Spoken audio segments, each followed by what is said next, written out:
എൻ്റെ പുതിയ കോഴിക്കൃഷി പരിപാടി. ഈ നിൽക്കുന്നതാണ് TG രവി. അവൻ ഭയങ്കര പീഡനവീരനാണ്, ഒന്നിനെയും വെറുതെ വിടത്തില്ല. കഴിച്ചോ കണ്ടോ TG രവിയാ. പാലങ്കേനായർ അപ്പുറം എപ്പോൾ ഉണ്ട്. പാലങ്കേനായരെ കാണിക്കാം. പാലങ്കേനായരെ ഞാൻ കൂട്ടിയിട്ടിരിക്കുക. എന്താണെന്ന് വെച്ചാൽ പാലങ്കേനായരെ അഴിച്ചു വിട്ട് കഴിഞ്ഞാൽ അവൻ ശീലേനെയും വ്യാപാരിനെയും എല്ലാം പീഡിപ്പിക്കും. ഇതാണ് എൻ്റെ പാലങ്കേനായർ നിൽക്കുന്ന. ഇപ്പം ഉണ്ടോ പാലങ്കേനായർ നിൽക്കുന്നതാണ്ടോ? പാലങ്കേനായർ ചുമ്മാ ഇതിനപ്പോഴത്തേനും ഓരോ കൃഷി തുടങ്ങിയേക്കാന്ന് വെച്ചുകൊണ്ട് കോഴിക്കൃഷി തുടങ്ങിയ കോഴിക്കൃഷി, നെൽകൃഷി എന്നൊക്കെ പറയുന്നത് കോഴിക്കൃഷി. അതാണ് എൻ്റെ പാലങ്കേനായർ പോകുന്നത്. ആണേ TG രവി ഇവനാണെങ്കിൽ ഇന്നലെ കൊണ്ടുവന്നേ ഉള്ളൂ. നല്ല കോഴിയാണ്, ഗിരിരാജൻ്റെ നാടൻ കോഴിയാണ്.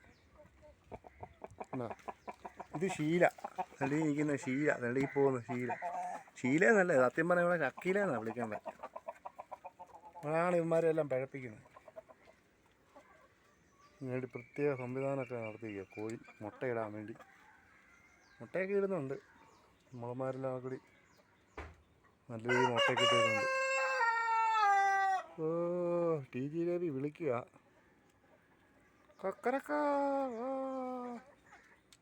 ആരെയൊക്കെ നെറ്റൊക്കെ ഇട്ടി സുരക്ഷിതമാക്കി ഇട്ടിരിക്കുക. എല്ലാത്തിനകത്ത് കുറച്ച് പച്ചമുളക് കൃഷി ചെയ്താൽ ഉമാവരിലാണ് കൂടി TG രവിയും പാലങ്കേനായരും കൂടി അത് നശിപ്പിച്ച് നാരായണക്കല്ലൊക്കെ. ഇഷ്ടംപോലെ പച്ചമുളക് ഉണ്ടായിരുന്നു.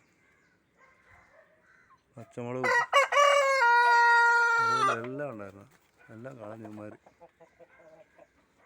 വേണ്ട വേണ്ട പോകുന്നു കറമ്പിക്കോഴി. ഇവിടെ ആർക്കും കാണാൻ പറ്റില്ല.